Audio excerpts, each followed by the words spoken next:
I should have felt excited when I heard that my brother was getting married. After all, weddings were supposed to be moments of joy, family, and celebration. But when the news reached me, it hit me like a punch to the stomach. I wasn't invited, not even a call, a message, a hint, nothing. Instead, I found out through a mutual friend, in a passing comment that felt more like a knife twisting in my heart. "Oh, did you hear? Your brother's wedding is next month, but I think you weren't invited." At first, I refused to believe it. Surely this was some mistake, some oversight. I called him immediately, my voice trembling with disbelief and anger, trying to mask the hurt behind a veneer of sarcasm. "Hey, I heard about your wedding." I started cautiously. I didn't get an invite. There was a pause. Then, with the casualness of someone asking about the weather, he said, "Yeah, my wife doesn't want you there." I couldn't breathe. My throat tightened and everything around me blurred. His wife doesn't want me there. I had always been there for my brother. The times he needed a shoulder, the nights he stayed up crying over life, the countless moments I sacrificed for him. And yet, here I was, completely erased from one of the most important days of his life. I could hear him continuing, unaware of the hurricane raging inside me, explaining mundane details about the ceremony as if I were just some distant acquaintance. Every word was a fresh cut. I wanted to yell, to demand why I was treated like a stranger, but all I could manage was a hollow, "Oh, okay."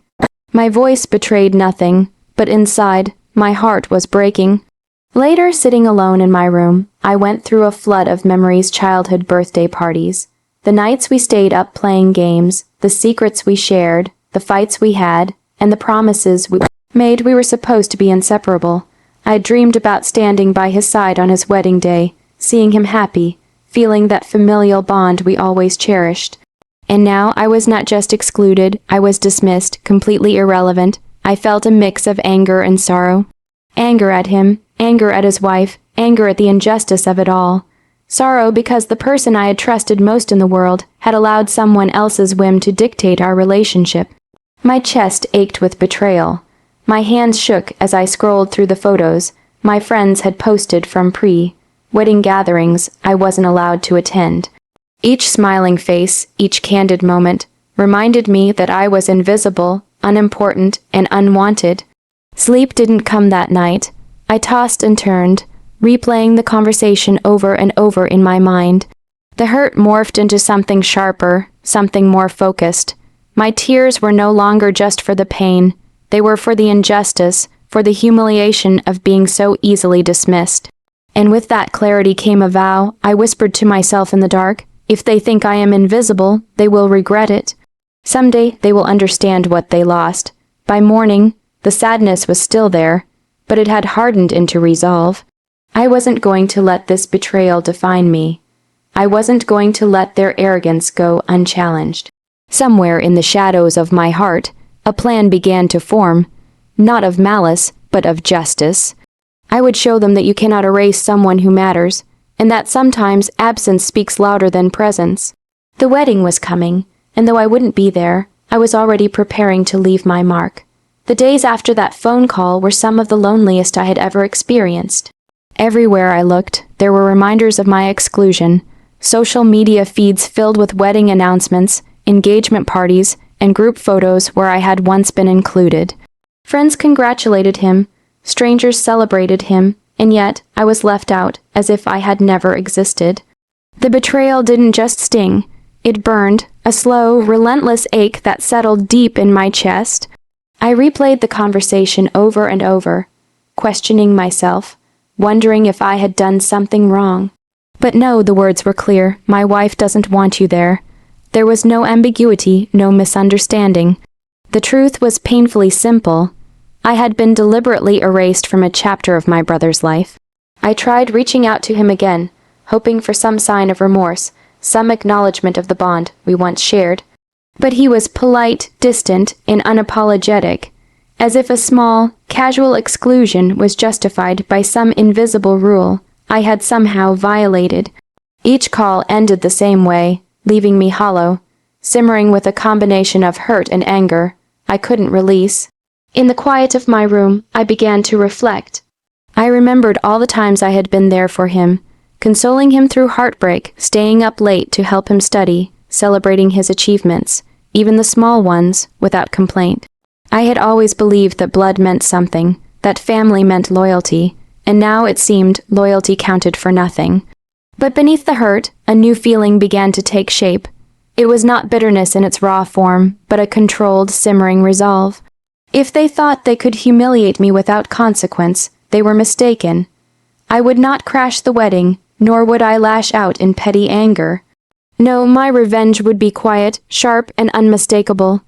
It would be the kind of revenge that lingered, that made them realize, in subtle but undeniable ways, that I mattered more than they could comprehend. I started gathering information quietly, like a strategist preparing for a battle no one knew was coming. I learned the wedding date, the venue, the guest list, even the small traditions my brother and his fiancée were including. I reached out to mutual friends and distant relatives, casually asking questions that seemed innocent, but were part of a bigger plan. Each detail I collected was a piece of the puzzle, each fact a potential tool for the moment when the time was right. The more I learned, the more I realized the power of absence. I didn't need to confront them directly. My presence or absence could speak louder than any words, and if I played my cards carefully, they would come to see just how important I had been all along. Yet, even as the plan formed, I refused to let anger cloud my judgment. This revenge would not be about cruelty or vindictiveness. It would be about dignity, about proving that no one could erase me without consequence. It would be about showing them, in ways they could not ignore, that love and loyalty cannot be dictated by someone else's whims. By the end of the week, I felt a sense of purpose that had eluded me in the days of grief and confusion. The pain had not disappeared, it had transformed. Where there had once been despair, there was now a focused determination. The wedding would come, and I would make my absence unforgettable. I didn't know yet exactly how it would happen, but I knew one thing with absolute certainty: they had underestimated me. And when the time came, they would see that sometimes the most powerful presence is felt even when one is not there. The weeks leading up to the wedding felt strangely calm, almost serene, like the quiet before a storm. On the surface, nothing in my life seemed different. I went to work, met friends for coffee, smiled when expected. But beneath that calm exterior, gears were turning, each click and grind of my thoughts sharpening the edges of the plan I had forged from my heartbreak. Revenge didn't need to be loud. It didn't need shouting, confrontation, or chaos. Sometimes, the most powerful revenge slips in quietly, unnoticed at first, until it becomes impossible to ignore. And that was exactly the kind I intended to deliver. It started with the guest list. I reached out to family members, cousins, uncles, distant relatives I hadn't spoken to in years. Not to gossip, not to complain, but simply to reconnect. A harmless message here, a warm check-in there. I never mentioned the wedding. I didn't need to. Almost every one of them brought it up themselves. "You're coming, right? You and your brother have always been close," one cousin messaged. I smiled at the screen, a slow, bittersweet smile. Exactly. My silence in response to those assumptions was gentle, but it planted a seed. People began to sense something was off long before I ever said a word. Then came the second part of my plan. I sent a meaningful, generous gift to the wedding venue, anonymous, but unmistakably thoughtful. A custom arrangement of white lilies and orchids, my brother's favorite since childhood, professionally designed for the ceremony entrance. It was the kind of gesture a loving sibling would give, the kind that would undoubtedly spark questions. When the florist called to confirm the details, she asked, "Would you like your name displayed with the arrangement?" I hesitated, then said softly, "No, they'll know. They would." My brother, especially, he wasn't cold-hearted, just easily influenced, and guilt, once stirred, could be a powerful force. The response came quicker than I expected. 2 days later, I received a text from him. "Did you send something to the venue?" I stared at the message, my heart thudding. For a moment, I almost replied with the truth, almost, but then I remembered his words, "My wife doesn't want you there." The hurt resurfaced, steadying me. Instead, I wrote, I didn't think I was supposed to be involved in anything. The silence that followed told me more than any apology could have. He felt it, that sting of regret, the heaviness of knowing he had pushed away someone who once stood closest to him. And his fiancée, she must have felt it too. She had underestimated the influence of the person she had tried to erase. But I wasn't finished. Next, I reached out to a handful of mutual friends, those who had been invited. I didn't talk about the wedding. I simply thanked them for being part of my life, subtly mentioning how much I valued people who saw me, appreciated me, included me. Each message was sincere but layered with meaning. They picked up on it quickly. One friend replied, "I had no idea you weren't invited. That's wrong." Another said, "Your brother loves you. I don't understand why this happened." I didn't need to fuel their confusion. Their own outrage did the work for me. Word traveled quietly, spreading through the guest list like ripples across still water. I didn't attack anyone. I simply allowed the truth to become visible. The week before the wedding, I heard from an aunt who rarely called. "Sweetheart," she said gently, "I wish you were coming. It feels incomplete without you. Incomplete." The perfect word, because that's what my absence would be. A void, subtle but undeniable, woven into the fabric of their celebration. My revenge wasn't destruction, it was revelation. They would finally see my worth not through confrontation, but through the quiet space where I should have been. And the wedding day was approaching fast. The morning of the wedding dawned bright and clear, but I didn't feel the excitement that usually accompanies such days. Instead, I felt a quiet calm, the kind that comes when a plan is finally reaching its crescendo. I didn't need to be there physically. My presence had already made itself known. The first confirmation came unexpectedly. One of my brother's friends, someone who had been invited, sent me a photo of the wedding setup. My gift, the arrangement of lilies and orchids, stood proudly at the entrance, drawing the attention of every arriving guest. It was elegant, personal, unmistakably meaningful. I could almost hear the collective murmur of recognition through the image.